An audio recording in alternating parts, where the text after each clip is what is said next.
circumstances that shall occur. Your work must be proven by fire. Your work must be proven by fire. Your work must be proven by fire.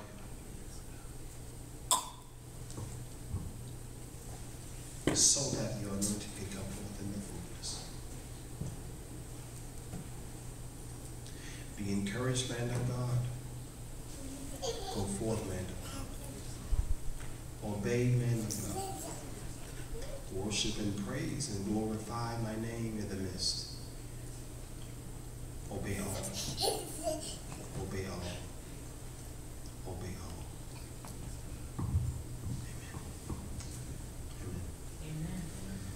We bless the Lord.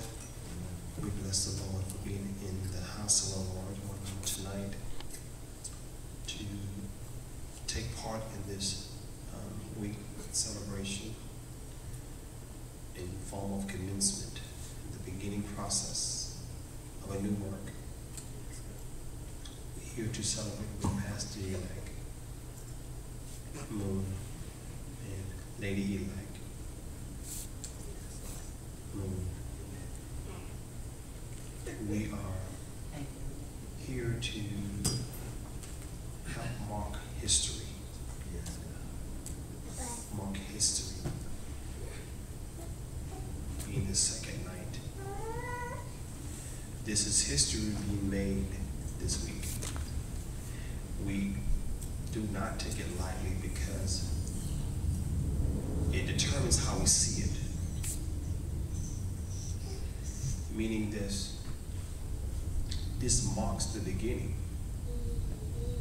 And if this marks the beginning, then all that played a part in the beginning marks history. So I don't take it lightly tonight.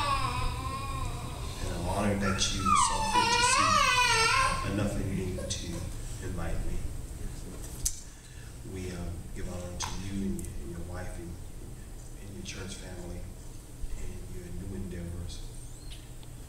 We thank God for First Lady. We thank God for Brother John and the children and everyone that is here. We just bless the Lord in being faithful and doing what God has called us to do. Amen. So we want to give you what thus said the Lord and then move out your way. We're not going to be here long. Just going to give you briefly what it's given me. It has given me something kind of simple, nothing complex. And it's going to complement and bring an awareness to who we are in the kingdom and what we do and how we do it. Now, with that being said, one of the things that I feel is that, and when I say this with humility, because if you have a whole week service, and each one is going to be a connecting point to impart into your spirit, and you decipher according to what God is saying to you and how He wants to encourage you. All I'm here to do is to play my part, my connect part, as my being dark number 2 for the part of the week. What I want to talk about tonight is something very simple. You might hear someone say, "Hey, Brother John." They say, Brother John is who he is. You might say, First Lady Michael, she's who she is. You might say, Pastor-elect is who he is. You might say, Derek Jr. is who he is. Well, one of the things that the Lord wants to talk about is, and this is a question, are you, he's talking to us, going to be who you are? Are you going to be who you are? That's all he can do. Are you going to be who you are? It's that simple. You might say, that's it? Yeah. So you might say, well, what significance is that?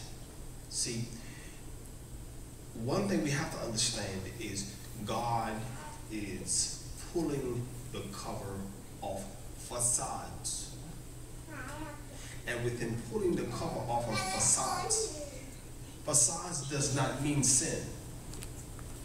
Facades means learning and acting in a character that is not original to who I am, who you are. So when that happens, God has to sometimes check and say, Brother John, why are you acting like that? That's not who you are. Are you going to be just who you are?